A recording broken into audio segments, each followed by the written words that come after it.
ఇక మరి ఆ గదిలో ఒక పెద్ద గదితో ఎవరో వెతుకుతూ ఉన్నారు. నన్ను చూడగానే కళ్ళు పడుతున్నారు. నా కూతుర్ని తలుచుకుంటే నాకు భయం వేస్తుంది.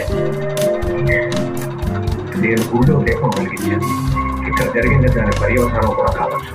రేపు మీ కుటుంబం అంతా కలిసి దీపం వెలిగించి పూజ మొదలుపెట్టండి. మా ఇంటి నా కూతురు సంగతి రేపు వస్తుంది, ధైర్యంగా రండి.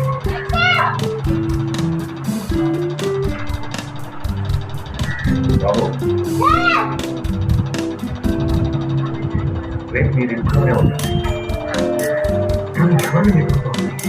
ఆ గదిలో ఏముందో తెలుసుకోవడానికి చంద్రముఖి దివ్య శరీరంలో జరగడానికి ఈ సహాయం చాలా అవసరం.